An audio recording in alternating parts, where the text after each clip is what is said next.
ಸರ್ವಶ್ರೇಷ್ಠ ಪರಮ ಪೂಜ್ಯ ಸದ್ಗುರು ಸಿದ್ಧಲಿಂಗಪ್ಪಗಳ ಶ್ರೀಚರಣವನ್ನು ಸದ್ಗುರುಗಳನ್ನು ಇದನ್ನು ಹೃನ್ಮಂದಿರದಲ್ಲಿ ಸ್ಥಾಪಿಸಿಕೊಂಡು ಅದ್ವೈತ ಸಾರ್ವಭೌಮ ಜಗದ್ಗುರು ಸಿದ್ಧಾರೂಢರ ಜಗದ್ಗುರು ಲಜ್ಜಾನದ ಸಿದ್ಧಲಿಂಗ ಮಹಾರಾಜರ ಶ್ರೀಚರಣಕ್ಕೂ ಅನಂತ ನಮಸ್ಕಾರಗಳನ್ನು ಸಮರ್ಪಿಸಿ ಕ್ಷೇತ್ರಾದಿ ದೇವತೆ ಮಲ್ಲಿಕಾರ್ಜುನ ಭ್ರಮರಾಂಬೆಯ ಶ್ರೀಚರಣಕ್ಕೂ ಅನಂತ ನಮಸ್ಕಾರಗಳನ್ನು ಸಮರ್ಪಿಸಿ ಕಲಾ ಬಳಗಕ್ಕೂ ಶರಣೆಂದು ತಮ್ಮೆಲ್ಲರ ಸದ್ಬುದ್ಧಿಗೆ ಸಾಕ್ಷಿಯಾಗಿ ಬೆಳಗತಕ್ಕಂಥ ಪರಮಾತ್ಮನಿಗೆ ಕೂಡ ನಾನು ನಮಸ್ಸಿ ಈ ಕಾರ್ಯದಲ್ಲಿ ಪ್ರವೇಶವಾಗೋಣ. ಮೊದಲಿಗೆ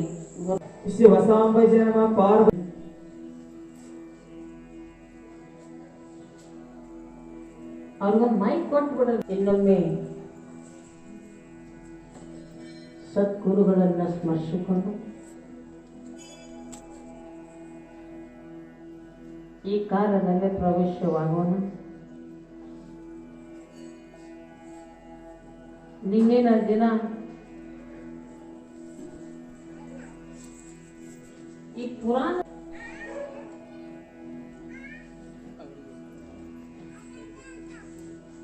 ಬಿಜಾಪುರ ಜಿಲ್ಲೆಯ ಇಂಡಿ ತಾಲೂಕಿನ ಉಮರಾಣಿ ಅಂತ ಹೇಳಿ ಕೆಲವೊಂದು ಗ್ರಂಥಗಳಲ್ಲಿ ಉಲ್ಲೇಖದ, ಇನ್ನು ಕೆಲವೊಂದು ಗ್ರಂಥಗಳಲ್ಲಿ ಸಾಂಗ್ಲಿ ಜಿಲ್ಲೆ ಜತ್ ತಾಲೂಕಿನ ಕಕ್ಕಮರಿ ಹತ್ತಿರ್ತಕ್ಕಂಥ ಉಮರಾಣಿ ಅಂತಲೂ ಕೂಡ ಕೆಲವೊಂದು ಗ್ರಂಥಗಳಲ್ಲಿ ಉಲ್ಲೇಖ ಇರುವಂತ ಅದ.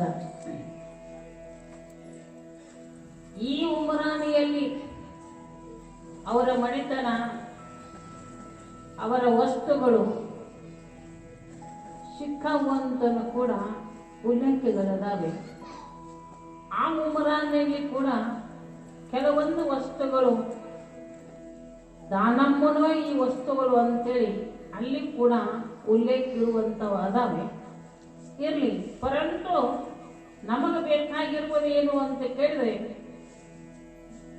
ಅನಂತರಾಯ ಶಿರಸಮ್ಮ ಶರಣ ದಂಪತಿಗಳು. ಅನಂತರಾಯ ಪಂಚಾರ ಧರ್ಮದವರು. ಆತ ಕಂಬಾರಿಕೆ ಅಲ್ಲ, ಬಡಿತನೂ ಅಲ್ಲ, ಪತ್ತಾರಿಕೆಯನ್ನ ಮಾಡ್ತಿದ್ದ. ಬಂಗಾರ ವಸ್ತುಗಳನ್ನು ತಯಾರು ಮಾಡಿ ಅವುಗಳನ್ನ ವ್ಯಾಪಾರ ಮಾಡಿ ಅವುಗಳಿಂದ ಬಂದಂತ ಹಣದಲ್ಲಿ ಜೀವನವನ್ನು ಸಾಗಿಸ್ತಾ ಇದ್ರು.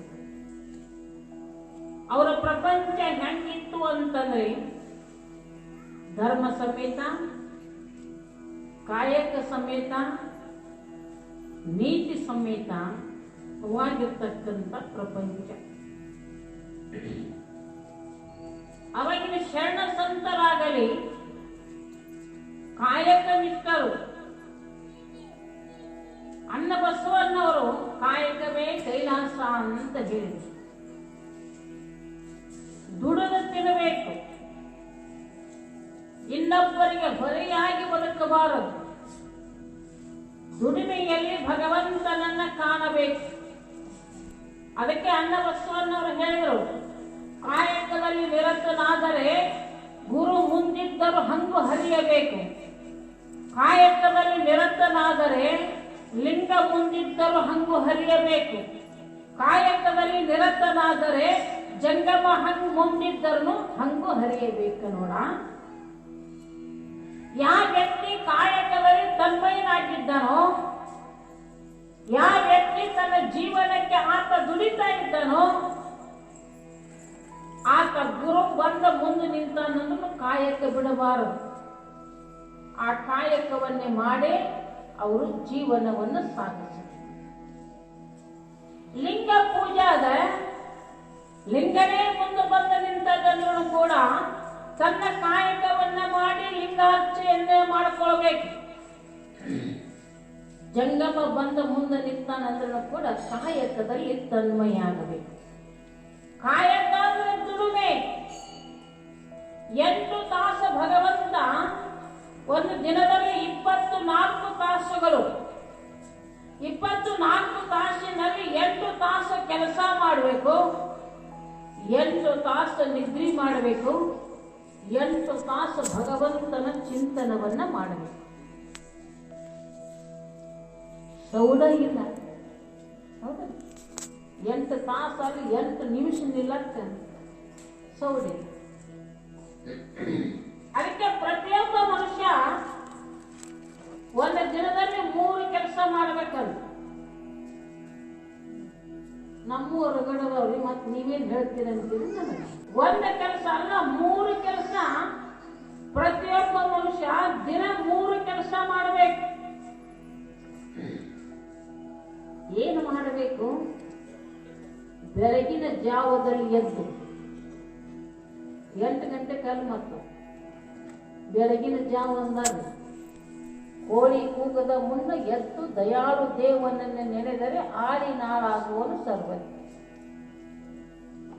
ಕೋಳಿ ಕೂಗುವಕ್ಕಿಂತ ಪೂರ್ವಕ ಅವಾಗ ಋಷಿ ಮುನಿಗಳಾಗಲಿ, ಅವಾಗ ಶರಣ ಸಂತರಾಗಲಿ ಬೆಳಗಿನ ಜಾವ 3 ಗಂಟೆಗೆ ಎದ್ದು ಸ್ನಾನಾದಿಗಳನ್ನು ಮಾಡಿ 4 ಗಂಟೆಗೆ ಪೂಜೆ ಪುನಸ್ಕಾರಾದಿಗಳ ತನ್ಮಯರಾಗಿ 6 ಗಂಟೆ ಪರ್ಯಂತರವಾಗಿ ನಿತ್ಯ ನೇಮಗಳನ್ನು ಮಾಡಿ 7 ಗಂಟೆಗೆ ಕಾಯಕದಲ್ಲಿ ನಿರತರಾಗ್ತಿದ್ರು. ಇವಾಗ ನಾವೆಲ್ಲ ಹಂಗಿಲ್ರಿ. 7 ಗಂಟೆಗೆ 7 ಗಂಟೆ ಅವಾಗಿನ್ನು ಕೋಳಿ ಕೂಗುತ್ತಿದ್ದು. ಕೂಗ್ತಿದ್ದ ನಿಮಗೆಲ್ಲ ಕೂಗ್ತಿರ್ಬೇಕು. ಕೋಳಿ ಕೂಗ್ತಿದ್ರೆ ಏನಂತಿದ್ರು ನೀವೆಲ್ಲ? ಬೆಳಕಾಗೈತಿ ಹೇಳ್ರಿ ಅಂತಿದ್ರಿ. ಈ ಕೋಳಿನ ಕೂಗಂಗಿಲ್ಲ. ಕೋಳಿ ಕೂಗಿತಾರ ಮಾತ್ರ ಮರದನ ಅದು ಕೋಳಿ ಇರಂಗಿಲ್ಲ. ಇವತ್ತು ಕೂಗಿದ್ದ ಕೋಳಿ ಅಂದ್ರೆ ಮರ್ದಿನ ನೋಡಿದ ಕೋಳಿ ಇರಂಗಿಲ್ಲ. ಆ ಕೋಳಿ ಎಲ್ಲ ಗಪ್ಪ ಗಪ್ಪ. ಆ ಕೋಳಿ ಒಂದು ನೊಣ, ವಿಷ ಹೋಗಿಲ್ಲ ನೊಣ, ಅದು ಹಾರಾಡ್ಕೋತ ಅನ್ನ ಕಪ್ಪಿ ತಿಂತು. ಆ ಕಪ್ಪಿಯನ್ನ ಹಾವು ತಿತ್ತು. ಹೌದಾ? ಅದೇ ಕಪ್ಪಿಯನ್ನ ಹಾವು ತಿತ್ತು. ತಿಪ್ಪಿ ಒಳಗ ಹಾವು ಹರಿದಾಡ್ತಿತ್ತು. ಕೋಳಿ ನೋಡಿತ್ತು. ಯಾವುದನ್ನ? ಹಾವನ್ನ. ಬಿಡ್ತಾವಂದ್ರೆ ನೀವು ಕೋಳಿ ನೋಡ್ಬೇಕಾರೆ ನೀವು ಜಗ್ಗಾಡಿ ಹೋಗೋದು ಆ ಹಾವನ್ನ ಕೋಳಿ ತಿತ್ತು. ಆ ಕೋಳಿಯನ್ನ ಹೌದು ಎಷ್ಟು ಅಮೃತ ಇರ್ತದೆ ನೋಡವ್ರ ಕೋಳಿ. ನೊಣ ವಿಷ, ಹಲ್ಲಿ ವಿಷ, ಹಲ್ಲಿಯನ್ನು ತಿಂದ ಕಪ್ಪಿ ವಿಷ, ಕಪ್ಪಿಯನ್ನು ತಿಂದ ಹಾವ ದೊಡ್ಡ ವಿಷ. ಅದನ್ನ ಕಚ್ಚಿ ಕಚ್ಚಿ ಕಚ್ಚಿ ಕೋಳಿ ತಿಂದಿರ್ತದೆ. ಕೋಳಿಯನ್ನ ಹೊತ್ತೇರೋಟಿಗೆನ ಗಪ್ಪ ಗಪ್ಪ. ಅವಾಗಿನ ಕಾಲದಲ್ಲಿ ಕೋಳಿ ಕೂಗಿತ್ತಂದ್ರೆ ಬೆಳಕಾಗಿತ್ತು 7 ಎಂತಿದ್ರು. ಅದಕ್ಕೆ ಒಂದೇ ಸಂದ ಹಾಕೊಂಡ್ ಬರ್ತಾರೆ. ವೇಳೆಯ ಗುಣ ಕೋಳಿ ಬಲ್ಲದು, ವಾಯು ಗುಣ ಸರ್ಪ ಬಲ್ಲದು, ಮಧುರ ಗುಣ ಇರುವೆ ಬಲ್ಲದು, ಗೋತ್ರದ ಗುಣ ಕಾಗಿ ಬಲ್ಲದು. ಮನುಷ್ಯ ಜನ್ಮದಲ್ಲಿ ಬಂದು ಆ ಶಿವಜ್ಞಾನ ಶಿವ ಚಿಂತನೆಯನ್ನು ಅರಿಯದಿದ್ದರೆ ಆ ಕಾಗಿ ಕೋಳಿಗಳಕ್ಕಿಂತ ಕರಕಷ್ಟ ಕಾಣ ಕಲಿದೇವರ ದೇವ ಅಂತ ಹೇಳ್ಕೊಂಬಂದು. ಒಂದು ಸರ್ಪ ಹಾದು ಹೊಂಟೈತಂದ್ರೆ ಸರ್ಪಿಗೆ ಗುರುತಿರ್ತದ ಇದು ಯಾವ ಗಾಳಿ ಅಂತ ಹೇಳಿ. ಸರ್ಪಿನ ಆಹಾರವೇ ಗಾಳಿ. ಗಾಳಿ ಮ್ಯಾಲ ಹಾವ ಬದುಕ್ತಿರ್ತದ. ಆ ಗಾಳಿಗೆ ಗುರುತು. ಈ ಗಾಳಿ ಆ ಸರ್ಪಕ್ಕೆ ಗುರುತು. ಈ ಗಾಳಿ ಯಾವ ಕಡೆ ಗಾಳಿ, ಯಾವ ಗಾಳಿ ಅದನ್ನ ಆಹಾರವನ್ನ ಬಾಯಿ ತೆಗೆದ ಗಾಳಿಯನ್ನ ಸ್ವೀಕಾರ ಮಾಡುತ್ತದ ಹಾವ. ವಾಯುಗುಣ ಸರ್ಪ ಬಲ್ಲ. ವೇಳೆಯ ಗುಣ ಕೋಳಿ ಬಲ್ಲದು. ಬೆಳಗಿನ ಜಾವದಲ್ಲಿ ಮೊದಲನೇ ಸಲ ಕೋಳಿ ಕೂಗಿತ್ತು, ನಿಶಬ್ದ ಪ್ರಪಂಚ. ಆ ಸಮಯದಲ್ಲಿ ಮೊದಲನೇ ಸಲ ಕೋಳಿ ಕೂಗಿತ್ತು ಅಂದ್ರೆ ಜನ ಹೇಳ್ತಿದ್ರು ಏನಂತ, 3 ಗಂಟೆ ಆಗ್ಯದ, ಬೆಳಕಾದಂಗೆ ಕಾಣಿಸ್ತದ, ಜೋಳ ಕೀಳಾಕ್ ಹೋಗ್ಬೇಕು, ಹೊಲಕ್ಕೆ ಗಳೆ ಹೊಡ್ಯಾಕ್ ಹೋಗ್ಬೇಕು ಅಂತ ಅವಾಗಿನ ಜನ ಹೇಳ್ತಿದ್ರು. 2ನೇ ಸಲ ಕೋಳಿ ಕೂಗಿದ್ದರೆ 4 ಗಂಟೆ ಆಗ್ಯದ ಅಂತ ಹೇಳ್ತಿದ್ರು. ಕರೆಕ್ಟ್ 4 ಗಂಟೆಕ್ಕನ ಕೋಳಿ ಕೂಗ್ತಿದ್ದು ರೀ. 3 ಗಂಟೆಕ್ಕನ ಕೋಳಿ ಕೂಗ್ತಿತ್ತು. 3ನೇ ಸಲ ಕೂಗಿತ್ತು ಅಂದ್ರೆ ಬೆಳಕಾಗೈತೆ ಹೇಳ್ರಿ ಅಂತ ಹೇಳ್ತಿದ್ರು. ವೇಳೆಯ ಗುಣ ಕೋಳಿ ಬಲ್ಲದು. ಆ ಕೋಳಿಗೆ ಯಾರಾದ್ರೆ 4 ಗಂಟೆ ಆಗೈತೆ ಹೇಳೋ, ಕೂಗಿ ಹೇಳು ಅಂತ ಎಬ್ಬಿಸ್ತಿದ್ರೇನ ಕೋಳಿಗೆ. ತನ್ನಿಂತಾನೇ ಅದ್ರ ಭಗವಂತ ಬುದ್ಧಿಯನ್ನು ಅದಕ್ಕೆ ಕೊಟ್ಟೆ ಕಳಿಸಿದ್ದ. ಕೋಳಿ ಕೂಗಾಕತ್ತಿತ್ತಂದ್ರೆ ಬೆಳಕಾಗೈತೆ ಹೇಳು ಅಂತ ಎಲ್ಲಾ ಜನ ಹಿಂದಿನ ಗಿರ್ಯಾರ. ಅವಾಗಿನ ಗಜಾರ ಇಲ್ಲ, ಮೊಬೈಲ್ ಇಲ್ಲ, ಏನೂ ಇಲ್ಲ. ಚಿಕ್ಕಿ ಮೂಡಿತ್ತಂದ್ರೆ ಬೆಳಕಾಗೈತೆ ಅಂತಿದ್ರು. ಹೌದ್ರಿ, ಚಿಕ್ಕಿ ಉದಯ ಆಗೈತಿದ್ರು. ಬೆಳಕಿನ ಚಿಕ್ಕಿ ಉದಯ ಆಗೈತಿ, ಬೆಳಕಾಗೈತಿ ಹೇಳ್ರಿ ಅಂತ ಎದ್ದು ರೈತರು ಹೊಲಕ್ಕೆ ಹೊಡೆಸ್ತಿದ್ರು. ವೇಳೆಯ ಗುಣ ಕೋಳಿ ಬಲ್ಲದು, ಮಧುರ ಗುಣ ಇರುಬಿ ಬಲ್ಲದು. ಇರುಬಿಗೆ ಸಕ್ರಿ ಇಲ್ಲೇ ಇರ್ತದೆ ಬಾ ಅಂತ ಯಾರ ಪತ್ರ ಬರೀತು ಅಂತ ಬಲ್ಲದು. ಇರುಬಿಗೆ ತುಟ್ಟ ತುದಿಯಲ್ಲಿ ಇರ್ತಕ್ಕಂಥ ಒಂದು ಹಣ್ಣ, ಒಂದು ಕಾಯಿ ಹಣ್ಣು ಆಗ್ಯದೋ ಇಲ್ಲೋ ಅಂತ ಗುರುತಾಗ್ಬೇಕಾದ್ರೆ ಕೆಳಗಡೆ ಬುಡ, ಮರದ ಬುಡವನ್ನ ಮೂಸಿ ನೋಡ್ತದಂತ ನೋಡ್ರಿ. ಅದು ಇರುವಿ ನೋಡ್ಬೇಕಾದ್ರೆ ನಾವು ಒಂದೀಟು ಜಾಗ ತಪ್ಪಂಗಿಲ್ಲ, ನೇರವಾಗಿ ಅದೇ ತಂಗಿಗೆ ಹೋಗ್ತವೆ, ಅದೇ ಹಣ್ಣಿಗೆ ಬಾಯಿ ಹಾಕ್ತವೆ. ಎಷ್ಟು ಭಗವಂತ ಜ್ಞಾನ ಕೊಟ್ಟ ನೋಡಿ. ಮಧುರ ಗುಣ ಇರುವೆ ಬಲ್ಲದು. ಅದ್ರ ಗುಣ ಯಾರು ತಪ್ಸಕ ಸಾಧ್ಯ ಇಲ್ಲ. ಹುಚ್ಚ ಅದಕ್ಕೆ ಆದಂತ ವಸ್ತುವನ್ನು ಭಗವಂತ ಕೊಟ್ಟ ಕಳಿಸಿದ್ದಾನೆ. ಗೋತ್ರದ ಗುಣ ಕಾಗಿ ಬಲ್ಲದು. ಎಲ್ಲೋ ಒಂದು ತುಂಡ ಏನೋ ಬಿದ್ದಿತ್ತು, ಹೊಲಸ ಬಿದ್ದಿತ್ತಂದ್ರೆ ಕಾಯಿ ಕಾ ಕಾ ಕಾ ಕಾ ಅಂತ ಕರೀತದ. ಯಾರು ಕರೆದಿರ್ತಾರ ಕಾಗಿನ ತಾನೇ ಬಳಿ ಆಗ್ತದ. ಅದರ ಗುಣ ಅದಕ್ಕೆ ಗುರುತು. ಮನುಷ್ಯ ಜನ್ಮದಲ್ಲಿ ಬಂದು ಶಿವಧ್ಯಾನ ಶಿವಚಿಂತೆ ಇಲ್ಲದೆ ಅಕ್ಕಾಗಿ ಕೋಳಿಗಳಕ್ಕಿಂತ ಕಷ್ಟ ಕಾಣ ಕಲಿದೇ ಬರುತ್ತೆ. ಅಕ್ಕಾಗಿ ಕೋಳಿಗಳಕ್ಕಿಂತ ಕಷ್ಟವಾಗಿರ್ತಕ್ಕಂಥ ಜೀವನ. ಬೆಳಗಿನ ಜಾವದಲ್ಲಿ ಎದ್ದು ಏನು ಮಾಡಬೇಕು? ಎದ್ದು ಕುಲೆ ಓಡಿ ಹೋಗುದಲ್ಲ. ಉದಯ ಕಾಲದ ಎಚ್ಚರಿಕೆಯಳು ವಿನುತ ಗುರುಮೂರ್ತಿಯನು ಉಮೇಶ ನಂಗ್ರಿಯನು ಬಳಿಕ ನಿನ್ನನು ಮನುಜ ನಿನಗಹುದು ಮುಕ್ತಿ. ಎದ್ದು ಕುಲೆ ಯಾರನ್ನ ನೆನಬೇಕು? ಕಸಬರಿಗೆ ನೆನೆಯುವಲ್ಲ, ದನಗಳನ್ನ ನೆನೆಯುವಲ್ಲ, ಹೊರಗಿನ ಕೆಲಸ ನೆನೆಯೋದಲ್ಲ. ಎದ್ದು ಕುಲೆ ಗುರುವಿನ ನೆನೆ, ಎದ್ದು ಕುಲೆ ದೇವರನ್ನ ನೆನೆ. ಯಾಕೆ ನೆನೆಬೇಕು ಪರಮಾತ್ಮನ ಅಂತ ಕೇಳಿದ್ರೆ, ಹೇ ಪರಮಾತ್ಮ, ಹಿಂದಿನ 24 ತಾಸು ನನ್ನ ಆರಾಮ ಇಟ್ಟಿ, ಇನ್ನು ಮುಂದಿನ 24 ತಾಸು ಯಾವ ಕುಂದು ಕೊರತೆ ಬರಲಾರದಂಗೆ ನನ್ನನ್ನು 24 ತಾಸು ಪಾರ ಮಾಡು ಪರಮಾತ್ಮ ಅಂತ ಹೇಳಿ ಎದ್ದು ಕುಲೆ ಪರಮಾತ್ಮ ನೆನೆಬೇಕು. ಸ್ಮರಣೆ ಮಾಡ್ಬೇಕಲ್ಲ, ಯಾರು ದೇವರು ನೆನಪು ಮಾಡ್ಕೋಬೇಕಲ್ಲ. ಎದ್ದು ಕುಲೆ ಧ್ಯಾನ ಮಾಡು. ಒಂದಿಟ್ಟು ಬಹಳ ಆಗದೆ ಹೋದ್ರೆ ಒಂದು 5 ಸಲ ಹಾಕೋದಕ್ಕೆ ಓಂ ನಮಃ ಶಿವಾಯ ಅನ್ನು, ಒಂದು 5 ಸಲ ಹಾಕೋದಕ್ಕೆ ರಾಮ ಅನ್ನು, 5 ಸಲ ಹಾಕೋದಕ್ಕೆ ಕೃಷ್ಣ ಅನ್ನು, 5 ಸಲ ಹಾಕೋದಕ್ಕೆ ಗುರುವಿನ ಧ್ಯಾನ ಮಾಡು. ಎದ್ದು ಕುಲೆ ಪ್ರತಿಯೊಬ್ಬರು ಧ್ಯಾನ ಮಾಡಬೇಕು. ಆಮೇಲೆ ದೇವಸ್ಥಾನಕ್ಕೆ ಹೋಗ್ತೀರಿ ಅಥವಾ ಮನೆಯೊಳಗೆ ದೇವರನ್ನ ಪೂಜೆ ಮಾಡ್ತೀರಿ. ಜಗಲಿ ಮೇಲೆ ಏನ್ ಇರ್ತಾವ್ರಿ? ದೇವರು ಇರ್ತಾವ. ಈಗ ಒಂದು ಊರಾಗ ಹೋಗಿನ ಜಗಲಿ ಮೇಲೆ ಏನಿರ್ತಾವ ತಮ್ಮ ಆ ಹುಡುಗ ಹೇಳ್ತು, ನಾವು ಜಗಲಿ ಮ್ಯಾಲ್ರೆ ನಮ್ಮ ಅವ್ವ ಪಾಡೋ ಡ್ಯಾಪಿ ಕನ್ನಡಿ ಸುಣು ಹನಿಗೆ ಇಟ್ಟಾಡು ಅಂತವು. ಜಗಲಿ ಮೇಲೆ ಏನಿರ್ತಾವ್ರಿ? ದೇವರನ್ನ ಪೂಜಿಸುವಂತ ಪ್ರಸಂಗದಲ್ಲಿ ಮೌನದಿಂದ ದೇವರನ್ನ ಪೂಜಿಸಬೇಕು. ಮಾತು ವಿರಾಮ, ಮೌನ ಆಯ್ದ್ರೆ ಅದಕ್ಕೂ ತಪಸ್ಸು ಅಂತ ಕರೀತಾರೆ. ಮೌನದಿಂದ ತಪಸ್ಸು ಅಂತ ಕರೀತಾರೆ. ಲೆಕ್ಕ ಯಾಕೆ ಮಾಡ್ರಿ, 5 ನಿಮಿಷದ ಮಾಡ್ರಿ, 2 ನಿಮಿಷದ ಮಾಡ್ರಿ.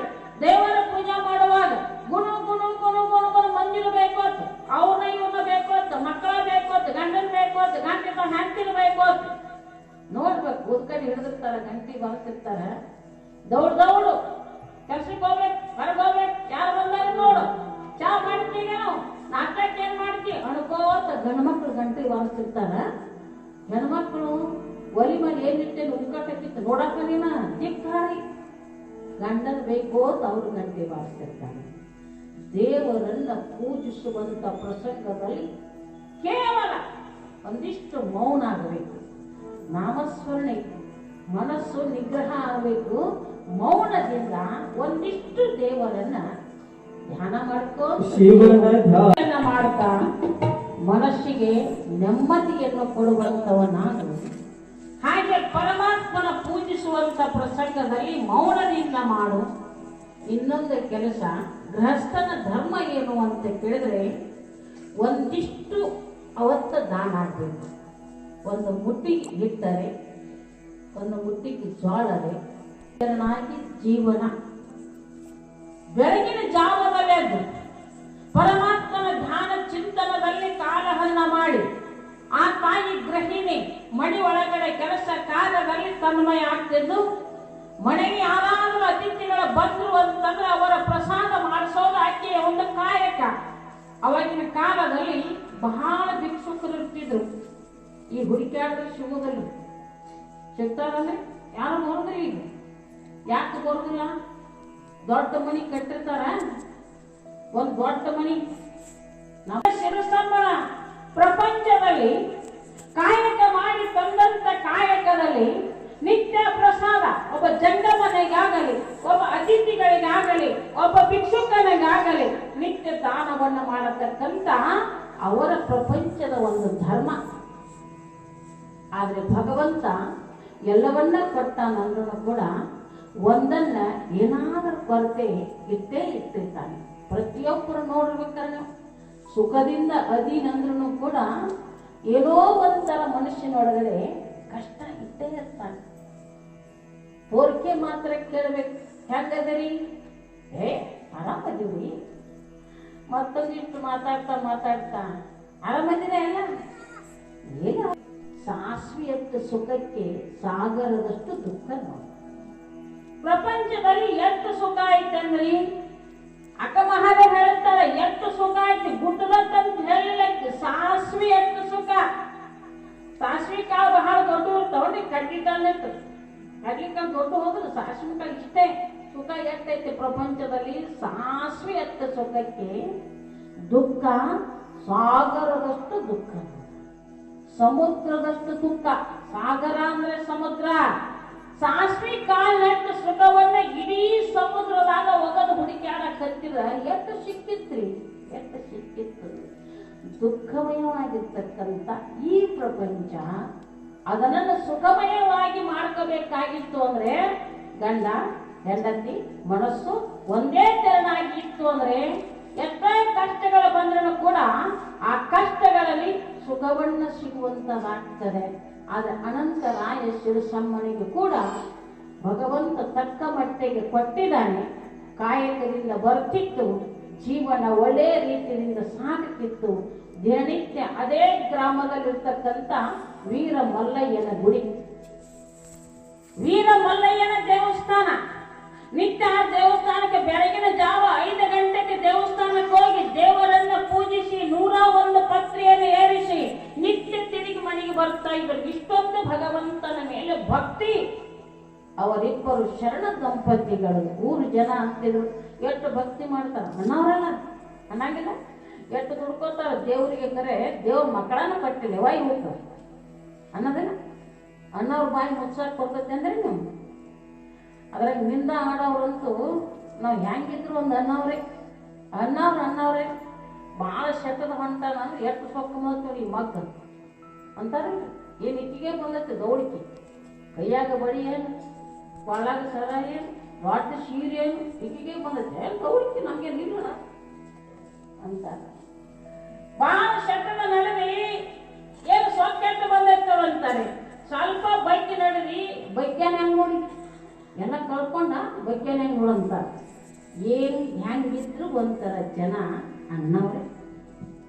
ಊರು ಜನ ಎಲ್ಲ ಅಂತಿದ್ರು ಅನಂತರಾಯ ಶಿರಸಮ್ಮನಿಗೆ ಏನಂತಿದ್ರು, ಇಟ್ಟೆಲ್ಲ ಹಗಲಿರುಳು ದಾನ ಧರ್ಮ ಪರೋಪಕಾರ ಶಿವ ಪೂಜೆ ಶಿವಚಿಂತನ ಇಟ್ಟೆಲ್ಲ ಮಾಡ್ತಾರೆ. ಪರಂತು ಇವರಿಗೆ ಮಕ್ಕಳೇ ಇಲ್ಲ. ಜನ ಅಂತಿದ್ರು ಮಕ್ಕಳಿಲ್ಲದ ಬಾಳ ಎಂತ ಬಾಳಿದು, ಎಂತ ಬಾಳ ಮಕ್ಕಳಿಲ್ಲದ ಬಾಳ ಎಂತ ಬಾಳಿದು ಅಂತೇಳಿ ಜನ ಎಲ್ಲ ಅಂತಿದ್ರು. ಒಂದ್ಸಲ ಅನಂತರಾಯ ಶಿರಸಮ್ಮ ಪರಮಾತ್ಮನ ಹತ್ತಿರ ಹೋಗಿ ಪ್ರಾರ್ಥನೆಯನ್ನ ಮಾಡ್ತಾರೆ. ಹೇ ಪರಮಾತ್ಮ, ಜನ ನಮ್ಮನ್ನ ಒಂಥರ ಏನೇನೋ ಒಂಥರ ಆಡ್ಕೋತಾರೆ, ಒಂದಿಷ್ಟು ಕರುಣಾ ಬರುವಂದೇನು ಭಗವಂತ. ವಯಸ್ಸ ಆಗ್ತಾ ಬಂತು ಅನಂತರಾಯ ಶಿರಸಮ್ಮನಿಗೆ, ವಯಸ್ಸ ಆಗ್ತಾ ಬಂತು. ಅವನಿಗೆ 60, ಅವಳಿಗೆ 55 ವಯಸ್ಸು. ಮಕ್ಕಳಾಗಿ ಮೊಮ್ಮಕ್ಕಳಾಗುವಂತ ವಯಸ್ಸು. ಆದರೂ ಪರಮಾತ್ಮ ಕಣ್ಣು ತೆಗೆದೇ ಇಲ್ಲ. ಹಗಲಿರುಳು ಪರಮಾತ್ಮನ ಧ್ಯಾನ ಮಾಡಿದ್ರು ಒಂದು ಮಗುವನ್ನ ಯಾಕೆ ಕೊಡವಲ್ಲಿ ಭಗವಂತ ಅಂತ ಹೇಳಿ ದೇವರಲ್ಲಿ ಪ್ರಾರ್ಥನೆ ಮಾಡ್ತಾರೆ. ಜನ ಬಂಜೆ ಬಂಜೆ ಅನ್ನುವಂತ ಶಬ್ದವನ್ನ, ಬಂಜೆಯ ಬಾಗಿಲ ಮುಂದ ಅಂಚೂರಿ ಗಿಡ ಹುಟ್ಟಿ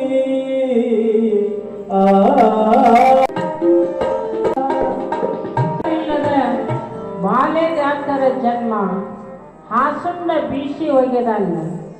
ಬಂಜೆಯ ಮನೆ ಮುಂದ ಅಂಜೂರಿ ಗಿಡ ಹುಟ್ಟಿ ಟೊಂಗೆಲ್ಲ ಗಿಡಿ ಕುಂತ. ನೋಡಿ ಎಷ್ಟು ಚಂದ ಸಾಹಿತ್ಯವನ್ನ ಮಾಡ್ಕೊಂಡ್ ಬಂದಿದ್ದಾರೆ.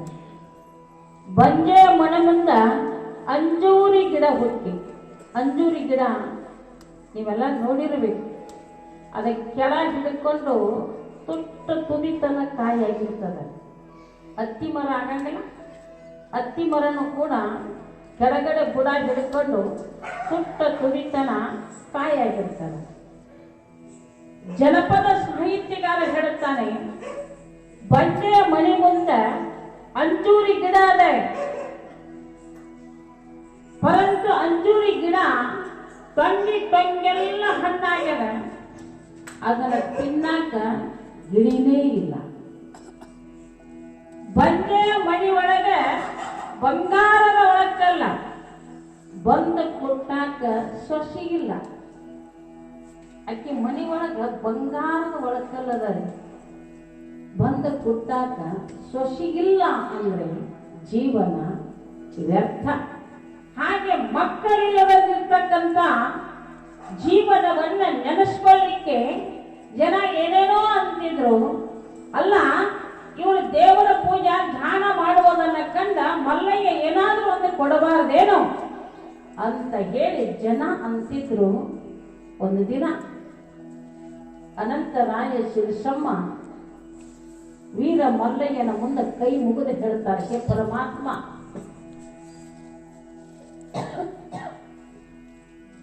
ನಿನ್ನ ಸೇವೆಯನ್ನು ಮಾಡ್ತಾ ಮಾಡ್ತಾ ಮಾಡ್ತಾ ಜೀವನವೇ ಅದರ ಹುಟ್ಟದ. ಜನರ ಬಾಯನ್ನು ಮುಚ್ಚಿಸಲಿಕ್ಕೆ ಹೆಣ್ಣರೆ ಕೊಡು, ಗಂಡರೆ ಕೊಡು.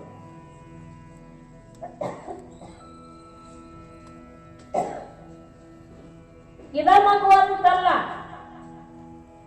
ಹೆಣ್ಣು ಮಗು ಬಂಜಿ ಅನ್ನುವಂತ ಶಬ್ದ ಹೋಗಬೇಕಾಗಿತ್ತು. ಹೆಣ್ಣರೆ ಕೊಡು ಪರಮಾತ್ಮ, ಗಂಡರೆ ಕೊಡು, ಯಾವ್ದಾದ್ರೂ ಒಂದು ಕೊಡು ಅಂತ ಹೇಳಿ ಕಣ್ಣ ಒಳಗಡೆ ನೀರು ಹಾಕಿ ದಂಪತಿಗಳು ಮನೆಗೆ ಬರ್ತಾರೆ. ಬೆಳಗಿನ ಜಾವ 7-8 ಗಂಟೆಗೆ ಒಬ್ಬ ಸನ್ಯಾಸಿ ಮನೆ ಮುಂದೆ ನಿಂತು ಭಿಕ್ಷಾ ಅಂತೇಹಿ ಅಂತ ಕೂಗಿ, ಮನೆ ಮುಂದೆ ನಿಂತು ಭಿಕ್ಷಾ ಅಂತೇಹಿ ಅಂತ ಕೂಗಿದ. ತಾಯಿ ಶಿರಸಮ್ಮ ಒಳಗಿನಿಂದ ಏನೋ ಪದಾರ್ಥಗಳನ್ನು ತಗೊಂಡು ನೀಡಬೇಕು ಅಂತ ಬರ್ತಾಳೆ. ಆ ಸನ್ಯಾಸಿ ಕೇಳ್ತಾನಮ್ಮ, ಮುಖ ಯಾಕೋ ಸಾಣದಾಗ್ಯದಲ್ಲ, ಮುಖದಲ್ಲಿ ತಾಯಿಯ ಕಡೆ ಎದ್ದು ಕಾಣುತ್ತದಲ್ಲ, ಮುಖ ಯಾಕೆ ಸಾಣದ ಮಾಡಿ ಅಂತ ಕೇಳಿದ. ಅಟ್ಟನಿದ ತಡ ತಾಯಿ ಕಣ್ಣಾಗ ನೀರು ದಳ ದಳ ದಳ ದಳ ದಳ ಸುರ್ಯಾಕತ್ತಿರು. ನಾನು ಬಂಜಿ ನನ್ನ ಮುಖದಾಗ ತಾಯಿ ಕಡೆ ಎದ್ದು ಕಾಣ್ತದ ಅಂತ ಅಂತೀರಲ್ಲ ಪೂಜ್ಯರೇ, ನನಗೆ ಮಕ್ಕಳೇ ಆಗಿಲ್ಲ, ನನಗೆ ಯಾಕೆ ತಾಯಿ ಕಡೆ ಮುಖದಾಗ ಎದ್ದು ಕಾಣ್ತದ ಅಂತೀರಿ ನೀವು ಅಂತ ಕಣ್ಣಾಗ ನೀರು ಸುರಿಸಿದಾಗ ಮಹಾತ್ಮರು ಹೇಳ್ತಾರೆ, ತಾಯಿ ನೀ ಬಂಜಿ ಅಂತ ಯಾರು ನಿನಗಂತಾರೆ?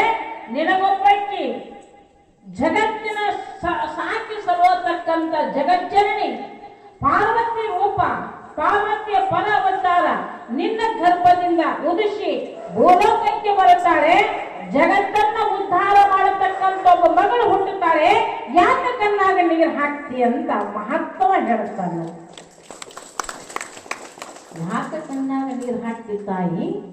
ಪರಮಾತ್ಮನ ಆಶೀರ್ವಾದ ನಿನಗದ, ಪಾರ್ವತಿ ಆಶೀರ್ವಾದ ನಿನಗದ, ಚಿಂತೆ ಮಾಡೋ ಅವಶ್ಯಕತೆ ಇಲ್ಲ, ಮಕ್ಕಳು ಹಾಗೇ ಆಗ್ತಾವಂತ ತಲೆ ಮೇಲೆ ಹಸ್ತವನ್ನು ಇಟ್ಟು ಜೋಳಿಗೆ ಒಳಗಿದ್ದಂಥ ವಿಭೂತಿಯನ್ನು ತಗೊಂಡು ಆಕೆ ಹಣಿಗೆ ಹಚ್ಚಿ ಆಕೆ ಹೇಳ್ತಾರೆ, ಹೋಗು ವರ್ಷ ತುಂಬುವುದರಲ್ಲಿ ನಿನಗೊಂದು ಮಗು ಆಗ್ತದೆ ಹೋಗು ಅಂತ ಹೇಳಿ ಆಶೀರ್ವಾದ ಮಾಡಿ ಕಳಿಸಿದರು.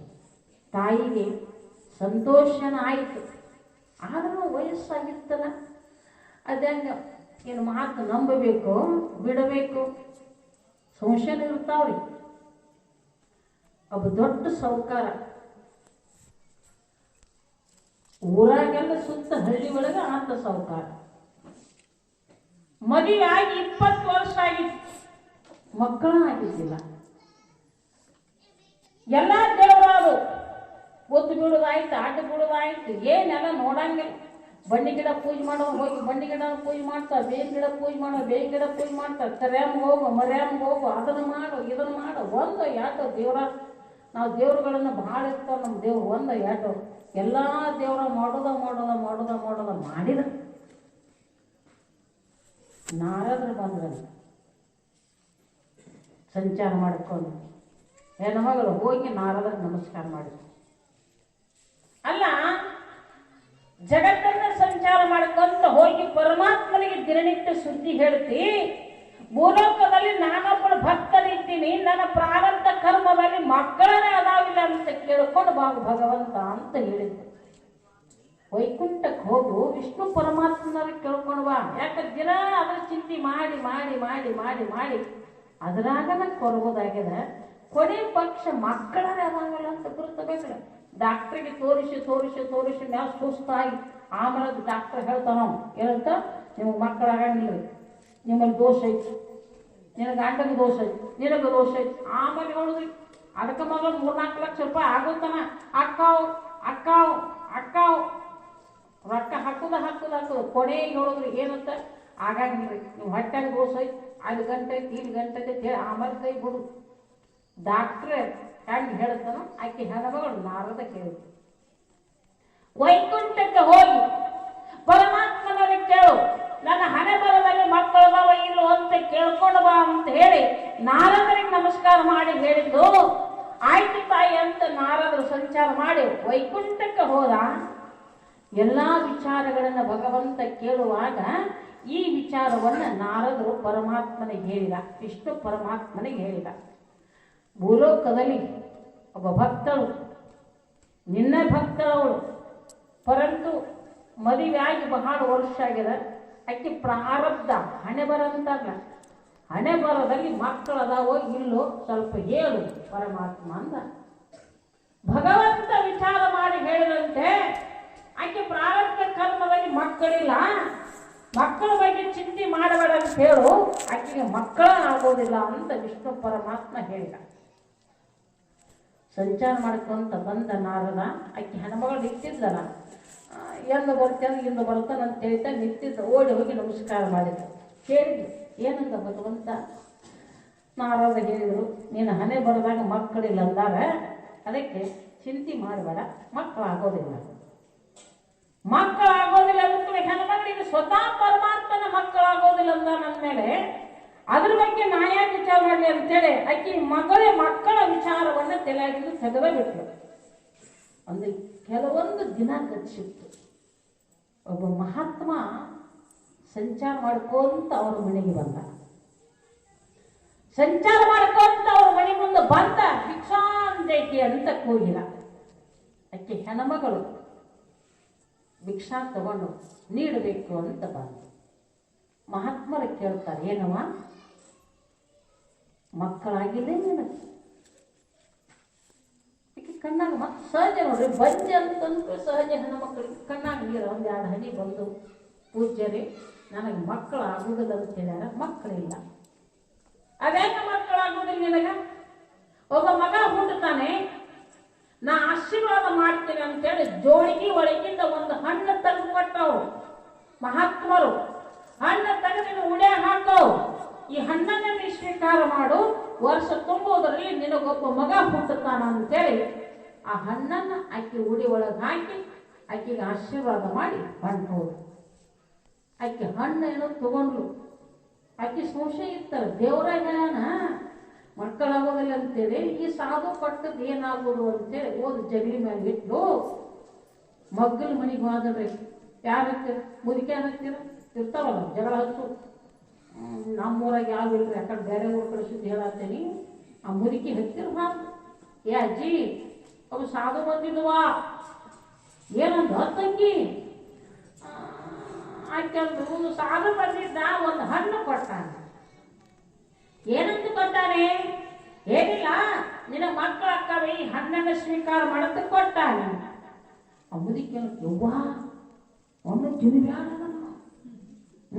ಯಾವ ಮಾಟ ಮಾತ್ರ ಮಾಡಿರ್ತಾವ ಗೊತ್ತಿಲ್ಲ, ತಿನ್ಬ್ಯಾಡ ಒಗದ್ಬೇಡಕ್ಕೆ. ಮಹಾತ್ಮರ ವಾಣಿ ಮೇಲೆ ಶ್ರದ್ಧಾ ಉಳಿಲಿಲ್ಲ ತಾಯಿಗೆ. ಆ ಮುದುಕಿ ಮಾತಿನ ಮೇಲೆ ನಂಬಿಕೆಗಿಟ್ಲು. ಆ ಹಣ್ಣು ತಗೊಂಡು ಮನೆ ಮುಂದೆ ತಿಪ್ಪ್ಯಾಗ ಮನೆ ಮುಂದೆ ತಿಪ್ಪಿ, ಆ ತಿಪ್ಪಿ ಒಳಗಡೆ ಒಗದು, ಅದರ ಲಕ್ಷಣ ಇಲ್ಲಕ್ಕಿ ಒಗದೇನೋ ಬಂದು 12 ವರ್ಷ ಗತಿಸ್ತು. ನೋಡು, 1 ವರ್ಷ ಅಲ್ಲ, 2 ವರ್ಷ ಅಲ್ಲ, 12 ವರ್ಷ ಹೋಯ್ತು. 12 ವರ್ಷದ ಮೇಲೆ ಅದೇ ಮಹಾತ್ಮ ಆಕೆ ಮನೆ ಮುಂದೆ ಬಂದು ನಿಂತು ಭಿಕ್ಷಾಂದೇಹಿ ಅಂತ ಕೂಗಿದ. ಆಕೆ ಹೆಣ್ಣಮಗಳು ಏನೋ ಒಂದು ವಸ್ತು ತಗೊಂಡು ನೀಡಕ್ಕಂತ ಬಂದ. ಮಹಾತ್ಮರು ನೋಡಿದ್ಲು. 12 ವರ್ಷದ ಹಿಂದೆ ಬಂದು ಹೋದ ಶಿವಯೋಗಿ ಇವನೇ ಅಂತ ಗೊತ್ತಾಯಿತು. ಮಹಾತ್ಮರು ಕೇಳ್ತಾರೆ, ಏನವ ನನ್ನ ಪರಿಚಯ ಐತೆ ನಿನಗೆ? ನೋಡಿದಂಗಾಗ್ಯದರಿ ಅಂದಕ್ಕೆ. 12 ವರ್ಷಗಳ ಹಿಂದೆ ನಿನ್ನ ಉಡಿ ಒಳಗೆ ಒಂದು ಫಲ ಹಾಕಿ ಹೋಗಿನಲ್ಲ, ಆ ಮಗು ಆಗಿರ್ಲಿಕ್ಕೆ ಬೇಕು. ಆ ಮಗು ಎಲ್ಲಿದೆ ಕರಿತಾಯಿ ಅಂದ್ರು. ಆ ತಾಯಿ ನಡಗಾಕ ಪ್ರಾರಂಭ ಮಾಡಿದ್ಲು. ಯಾಕೆ ಹಣ್ಣನ್ನು ತಿಂದಿದ್ದಿಲ್ಲ ಆಕೆ ನೀ ಕಾಲು ಹಿಡ್ಕೊಂಡು ಅಳೆ ಹಾಕತ್ತಿದ್ಲು. ಯಪ್ಪ, ನಿನ್ನ ವಾಣಿ ಮೇಲೆ ನಂಬಿಕೆ ಇಡಲಿಲ್ಲ, ಆ ಹಣ್ಣನ್ನ ವಿಷ ಹಾಕಿಬಿಟ್ಟೆ ಅಂತ. ಮಹಾತ್ಮರ ಕಣ್ಣಾಗ ನೀರು ದಳ ದಳ ದಳ ಸುಡಕ್ಕೆ. ಎಂತ ಹುಚ್ಚವ ತಾಯಿ ನೀನು! ಎಷ್ಟೋ ವರ್ಷಗಳಿಂದ ತಪಸ್ಸು ಮಾಡಿ ಪಡೆದಿರ್ತಕ್ಕಂಥ ಆ ಫಲವನ್ನ ನಿನ್ನ ಉಡಿ ಒಳಗೆ ಹಾಕಿ ನಿನ್ನ ಗರ್ಭದಿಂದ ಆ ಮಗು ಹೊಕ್ಲಿ ಅಂತ ನಿನಗೆ ಕೊಟ್ಟು ಹೋದೆ. ಆ ಫಲವನ್ನ, ಆ ಹಣ್ಣನ್ನ ಎಲ್ಲಿ ಒಗದಿ ತಾಯಿ ಅಂತ ಕೇಳಿದ. ಆಮೇಲೆ 12 ವರ್ಷದ ಹಿಂದೆ ಒಗದಿದ್ರಿ, ನೆನಪು ಮಾಡ್ಕೋತಾಳೆ ಎಲ್ಲಿ ಒಗದಿರ್ಬೇಕು ಅಂತ ಹೇಳಿ. ಮನೆ ಮುಂದೆ ಒಂದು ದೊಡ್ಡ ತೆಗ್ಗ, ಆ ತೆಗ್ಗಿನ ಒಳಗಡೆ ಹಣ್ಣನ್ನು ಒಗದಿದ್ಲು.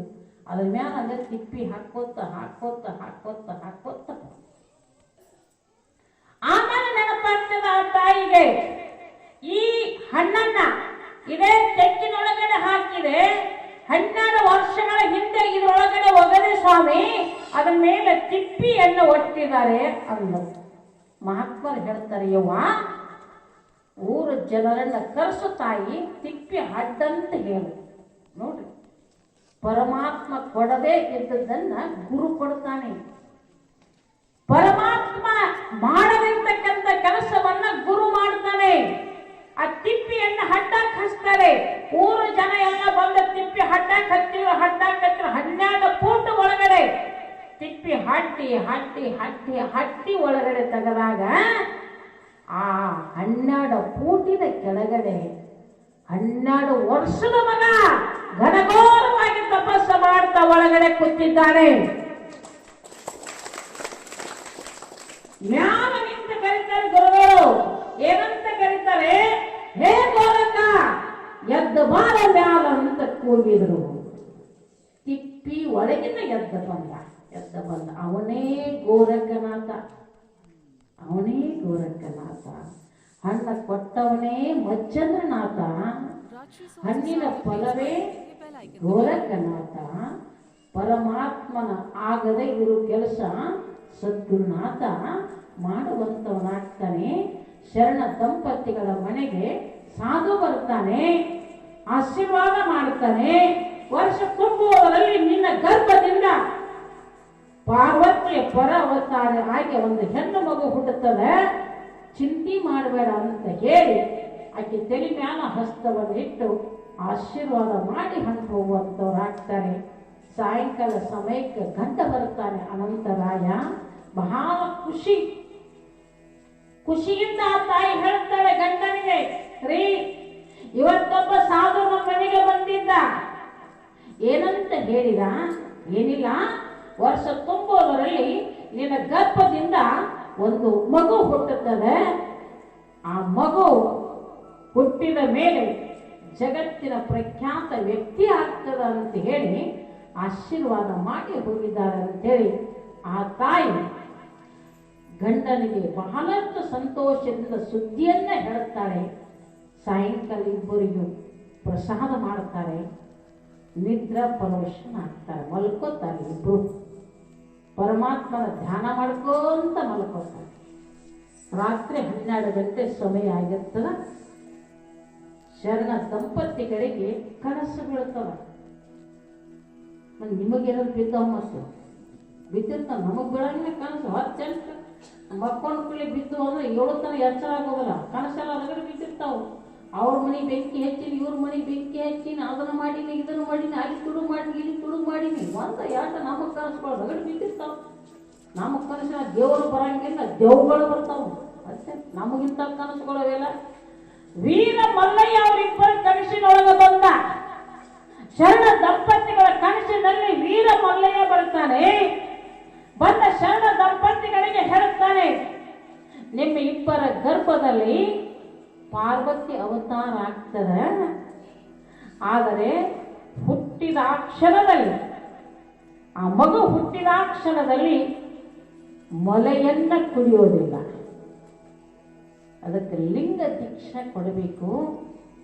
ನೀವಿಬ್ಬರು ಶರಣ ದಂಪತಿಗಳು ಲಿಂಗವನ್ನ ಕಟ್ಕೋಬೇಕು. ಲಿಂಗ ದೀಕ್ಷೆ ಆದ ಕ್ಷಣದಿಂದ ಆ ಮಗು ಮಲಿ ಕುಡಿಲಿಕ್ಕೆ ಪ್ರಾರಂಭ ಮಾಡುತ್ತದೆ. ಆ ಮಗು ಹುಟ್ಟಿದ ವೇಳೆಯಲ್ಲಿ ಒಬ್ಬ ಸಾಧು, ಒಬ್ಬ ಜಂಡಮ ನಿನ್ನ ಮನೆ ಮುಂದೆ ಹಾಸ್ಯ ಹೊಂಟಿರ್ತಾನೆ. ಅವನಿಂದ ಆ ಮಗುವಿಗೆ ಲಿಂಗ ದೀಕ್ಷಾ ಆಗಬೇಕು. ನೀವಿಬ್ಬರು ಲಿಂಗ ದೀಕ್ಷೆಯನ್ನು ತಗೊಂಡು ಲಿಂಗಾಯತರಾಗಬೇಕು. ಆಮೇಲೆ ಆ ಮಗು ತಾಯಿಯ ಮೊಲೆಯನ್ನು ಕುಡಿಲಿಕ್ಕೆ ಪ್ರಾರಂಭ ಮಾಡ್ತದ ಅಂತ ಹೇಳಿ ವೀರ ಮಲ್ಲಯ್ಯ ಶರಣ ದಂಪತಿಗಳ ಕನಸಿನೊಳಗಡೆ ಬಂದು ವಿಭೂತಿಯ ಉಂಡಿಯನ್ನ ಆ ತಾಯಿ ಉಡಿ ಒಳಗೆ ಹಾಕಿ ಅದೃಶ್ಯನಾಗುವಂತವನಾದ. ಗಂಡಗೆ ಎಚ್ಚರಾಗ್ತದ. ಎದ್ದು ಶಿರಸಮ್ಮನ ಎಬ್ಬಿಸ್ತಾನೆ. ಏಳು ಏಳು. ಅಟ್ರಾಗ ಅಕ್ಕಿ ಎಚ್ಚರಾಗ್ತದ. ಅಕ್ಕಿಗೂ ಕನಸು ಬಿದ್ದಿರ್ತಾರೆ. ಇಬ್ರು ಕನಸಿನಾಗ ನಾವು ಬಂದೇ ಇದ್ದ. ಅಕ್ಕಿ ಗಂಡಗೆ ಹೇಳ್ತಾಳ, ರೀ ಕನಸು ಬಿದ್ದಿತ್ತು. ಅವನ್ನ ನನಗೂ ಕನಸು ಬಿದ್ದಿತ್ತು. ಮಲ್ಲಯ್ಯ ಬಂದಿದ್ದ, ನನಗೂ ಬಂದಿದ್ದ. ಹಾಗಾದ್ರೆ ಏನು ಕೊಟ್ಟಿದ್ದಾನೆ? ಉಡಿ ತೆಗೆದು ನೋಡುವಷ್ಟರಲ್ಲಿ ಆ ಉಡಿ ಒಳಗಡೆ ವಿಭೂತಿ ಕಟ್ಟಿಕ್ಕಿತ್ತು. ವಿಭೂತಿ ಕಟ್ಟಿ ಪಂಚಾಲರವರು ಭಗವಂತ ಈ ಬುದ್ಧಿಯನ್ನು ಅವರ ಉಡಿ ಒಳಗಡೆ ಹಾಕಿದ್ದ. ವರ್ಷ ತುಂಬುವುದರಲ್ಲಿ ಪಾರ್ವತಿ ನಿನ್ನ ಉದರದಿಂದ ಜನಿಸ್ತಾಳೆ. ಹುಟ್ಟಿದ ಕ್ಷಣದಲ್ಲಿ ಅವಳಿಗೆ ಲಿಂಗ ದೀಕ್ಷಾ ಆಗಬೇಕು ಅಂತ ಭಗವಂತ ಹೇಳಿದ್ದಾನೆ ಅಂತೇಳಿ ಶರಣ ದಂಪತಿಗಳು ಮಾತಾಡಿಕೊಳ್ಳುವಂಥವ್ರಾಗ್ತಾರೆ. ಆ ತಾಯಿಗೆ ಖುಷಿ ಆಗ್ತದೆ. ಬಂಜೀಗಿರಿ, ಇನ್ನು ಮೇಲೆ ಪರಮಾತ್ಮನ ಆಶೀರ್ವಾದದಿಂದ ನನಗೂ ಕೂಡ ಮಕ್ಕಳ ಭಾಗ್ಯ ಭಗವಂತ ಕೊಡ್ತಾನಲ್ಲ ಅಂತೇಳಿ ಆ ತಾಯಿಗೆ ಬಹಳಷ್ಟು ಖುಷಿ ಆಗುವಂಥದ್ದಾಗ್ತದೆ. ಆ ಖುಷಿ ಒಳಗಡೆ ಇರುವಂಥ ಪ್ರಸಂಗ ಕೆಲವೊಂದು ದಿನ ಗಚ್ಚಿದ ಮೇಲೆ ಆ ತಾಯಿ ಗರ್ಭಿಣಿ ಆಗ್ತಾರೆ. ಶಿರಸಮ್ಮ ಗರ್ಭದ ಚಿಹ್ನೆಗಳು ಕಾಣಲಿಕ್ಕೆ ಪ್ರಾರಂಭ ಆಗ್ತವೆ. ಆ ತಾಯಿಗೂ ಕೂಡ ಬಯಕೆಗಳು ಹತ್ತವ್ರು, ಗೊತ್ತಂಗಿಲ್ಲ. ನಮ್ಮವುಗಳು ಹೊಟ್ಟಲೆ ಇತ್ತಂದ್ರೆ ಬೈಕ್ ಹತ್ತಿರ್ತಾವ. ಏನಂತವ್ರಿ, ಕೆಟ್ಟ ಎರಿ ಮಣ್ಣು ತಿನ್ನೋದು, ದೇವ್ರ ಮುಂದಿಟ್ಟು ಈ ಬದಿ ಚರಿ ಬಿಡಂಗಿಲ್ಲ, ಅದನ್ನು ತಿನ್ನೋದು, ಹುಂಚಿಗೆ ಹುಳಿ ಮಾವಿನಕಾಯಿ ಒಂದು ಎರಡು ಎರೆಯಾಗಿನ ಮಣ್ಣು ಕರಿ ಮಣ್ಣು ತಿಂದು ಕರಿ ಹೆಂಟಿ ಅಂತ ಮುಂದೆ ಹಡಿದ್ರಿ. ಅವು ಎರಿ ಹೊಲ್ದಾಗ ಕುಡಿಸಿರೋದು ಮುಖ ಸಹಿತ ಕಾಣಿಸ್ಬಾರ್ದು. ಬಯಕೆಗಳು ನಾವು ಇಂಥ ಬಯಕೆಗಳನ್ನು ನಾವು ಮಾಡ್ತೀವಿ. ಆದರೆ ಶಿರಸಮ್ಮಗೆ ಆ ಬಯಕೆಗಳು ಹತ್ತಿದ್ದಿಲ್ಲ. ಏನು ಹತ್ತಿದ್ದು? ದಿನನಿತ್ಯ ಎದ್ದು ದೇವರನ್ನು ಪೂಜಿಸುವುದು, ದೇವರ ಸ್ಮರಣೆಯನ್ನು ಮಾಡುವುದು, ಸಂಕೀರ್ತನೆಗಳನ್ನು ಕೇಳುವುದು, ಭಜನೆ ಪುರಾಣ ಪುಸ್ತಕಗಳನ್ನು ಓದುವುದು ಅವಳ ನಿತ್ಯ ಹವ್ಯಾಸ ಆಗಲಿಕ್ಕೆ ಪ್ರಾರಂಭ ಮಾಡಿತು. ಅದಕ್ಕೆ ತಾಯಂದಿರು ಗರ್ಭಿಣಿಯಾದರು ಅಂತಂದರೆ ಗರ್ಭ ಸಂಸ್ಕಾರ ಅಂತ ಅದ. ಗರ್ಭಕ್ಕೆ ಸಂಸ್ಕಾರವನ್ನು ಕೊಡಬೇಕು. ಗರ್ಭಧಾರಣೆ, ಗರ್ಭಕ್ಕೆ ಲಿಂಗಧಾರಣೆ ಅಂತ ಬರ್ತದೆ. ಆ ಗರ್ಭದಲ್ಲಿ ಇರುವಾಗನೇ ಆ ಗರ್ಭಕ್ಕೆ ಲಿಂಗವನ್ನು ಕಟ್ಟತಕ್ಕಂಥ ಕಾರ್ಯವನ್ನು ನಾವು ಮಾಡಬೇಕು. ಸಂಸ್ಕಾರ ಮಕ್ಕಳ ಹೊಟ್ಟೆ ಒಳಗಿರುವಾಗನೇ ಸಂಸ್ಕಾರವನ್ನು ಕೊಡಬೇಕು. ಆ ಸಂಸ್ಕಾರ ಕೊಡ್ತಾ ಹೋಗುವುದರಿಂದ ಹುಟ್ಟಿನಾಕ್ಷಣದಲ್ಲಿ ಮಕ್ಕಳಲ್ಲಿ ಒಂದು ಒಳ್ಳೆಯ ಸಂಸ್ಕಾರ ಬರುವಂಥದ್ದಾಗ್ತದೆ. ಅನಂತರಾಯ ಶಿರಸಮ್ಮನಿಗೆ ಕೂಡ ಮಕ್ಕಳನ್ನು ಅಥವಾ ತಾಯಿ ಗರ್ಭಿಣಿ ಆದ ಕ್ಷಣದಲ್ಲಿ ಆಕೆಯಲ್ಲಿ ಮತ್ತಷ್ಟು ಉತ್ಸಾಹ, ಮತ್ತಷ್ಟು ಪೂಜೆ, ಮತ್ತಷ್ಟು ಭಜನೆ, ಮತ್ತಷ್ಟು ಕೀರ್ತನೆ ಕೇಳತಕ್ಕಂಥ ಹವ್ಯಾಸಗಳು ಅವಳಲ್ಲಿ ಹುಟ್ಟುವಂಥವಾಗ್ತದೆ. ಆ ತಾಯಿ ಗರ್ಭಿಣಿ ಆಗ್ತಾರೆ. ಆ ಗರ್ಭದಿಂದ ಆ ತಾಯಿಗೆ ಯಾವ ಮಗು ಹುಟ್ಟುತ್ತದೆ, ಹೇಗೆ ಹುಟ್ಟುತ್ತದೆ ಅನ್ನತಕ್ಕಂಥ ವಿಚಾರವನ್ನು ಪುನಃ ಮತ್ತು ನಾಳೆಗೆ ನೋಡೋಣ. ನಿಮಗೆ ವಿಡಿಯೋಗಳು ಇಷ್ಟ ಆದರೆ ಶೇರ್ ಮತ್ತು ಸಬ್ಸ್ಕ್ರೈಬ್ ಮಾಡೋದ್ರ ಜೊತೆಗೆ ನಿಮ್ಮ ಕೈಲಾದಷ್ಟು ಸಹಾಯ ಮಾಡಿ. 1, 2, 5 ನಿಮ್ಗೆ ಎಷ್ಟಾಗುತ್ತೋ ಅಷ್ಟು. ನೀವು ತೋರುವ ಈ ಪ್ರೀತಿ ಮತ್ತು ನೀವು ನೀಡುವ ಈ ಪ್ರೋತ್ಸಾಹಧನ ಇನ್ನಷ್ಟು ವಿಡಿಯೋಗಳನ್ನು ಮಾಡೋದಕ್ಕೆ ನಮಗೆ ಅನುಕೂಲ ಆಗ್ತವೆ. ಎಲ್ಲರಿಗೂ ನಮಸ್ಕಾರ. ಜೈ ಹಿಂದ್, ಜೈ ಕರ್ನಾಟಕ.